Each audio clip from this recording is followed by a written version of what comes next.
This week on 9th August, we have 3 impactful webinars. By 10 a.m., we have 2 webinars.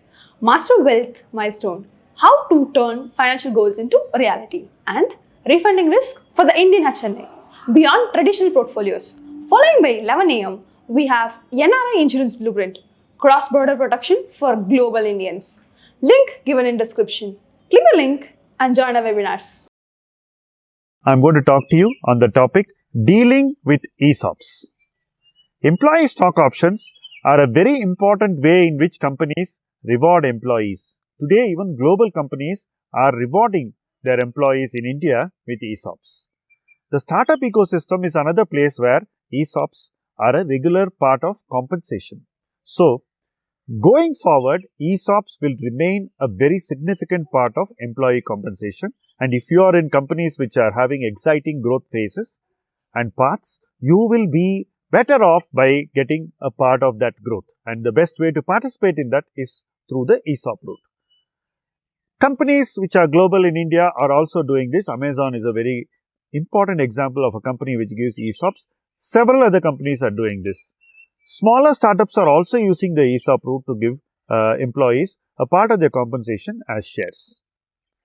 What can we do with ESOPs which can change our career trajectory and which can change our wealth creation capacity significantly? The first thing is you should know what is the fair value of an ESOP. Most people who receive ESOPs don't really know what they could really be worth. Often, I have conversations with friends who say, I have this vested with me, I have to exercise it on this date. Should I exercise or not? The question that I would have liked them to ask is, what do you think can be a fair value for this over the medium term? What can I expect from this if I exercise it now? Whereas most people only are worried about the exercising part. So, they don't really think about what it can become.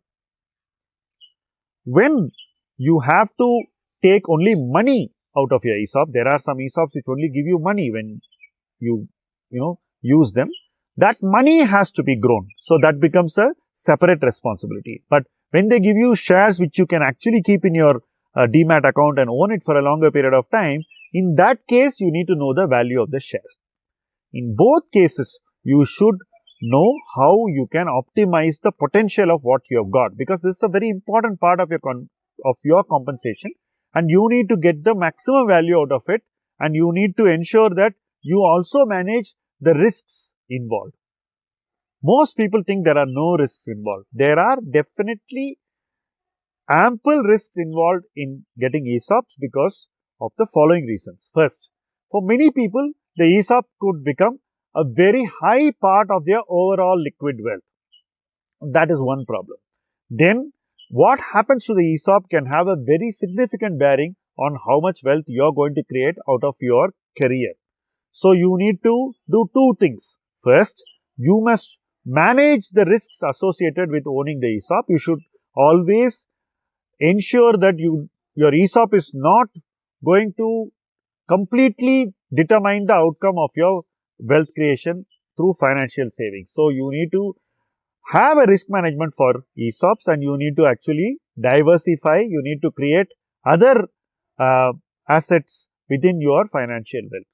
That is one part. The second part is that you need to also monetize your ESOPs in a way in which the selling is smarter. You understand what is the fair value, and you take out that value with a clear understanding of how much you wanted to take and what you are getting.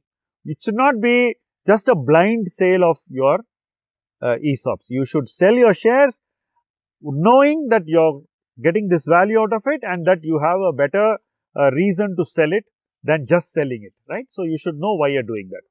The next thing is that this diversification should not be blindly done. It should be done sensibly. What I have seen with a lot of people is that they sell their ESOPs, they make a lot of money, they come into more money than they imagine, and as a result, they try to invest it in a single investment. That should never be done. You should invest it in a way in which that reinvestment does not become a risk. Typically, you tend to reinvest in real estate. Most people who receive ESOPs tend to invest all the money in a house, and that investment will be more than they actually originally wanted or planned. So, you build a house which is bigger than what you need. Such investments reduce the efficiency of your capital. They diminish your wealth creation capacity. So, you need to understand how you should diversify, why you are diversifying, what will be the expectations that you must set for diversification out of your ESOP wealth, and how you are going to manage that diversification. Typically, this should be well thought through, documented and well advised. Most people don't do this because the money has come in and they just decide to do something and they do whatever comes to their mind at that point in time. This is avoidable because companies are rewarding you at different points in time so that you get the maximum value out of the ESOP. Okay.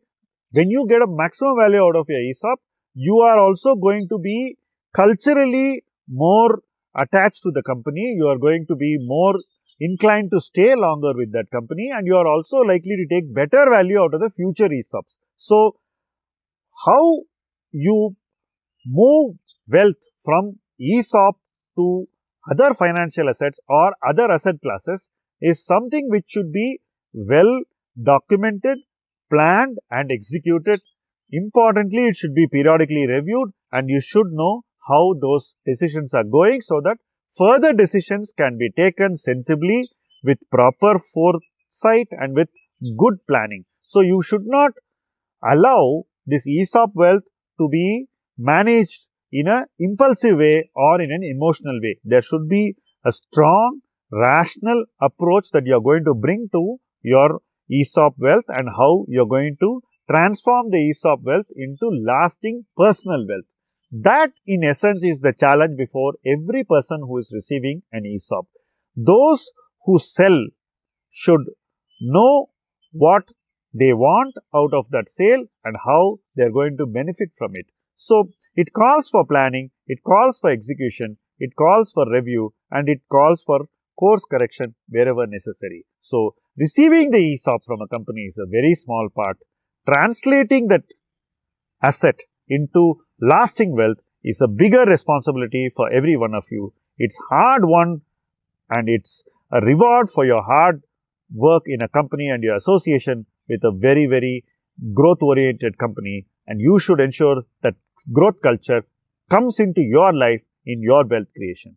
If you like this video, do share it with your friends who are in the ESOP ecosystem, are going to come into it, those who are part of the growth culture of enterprises, and help them also understand how this enterprise growth culture, which ESOPs symbolize, becomes personal growth culture for each and every one of them.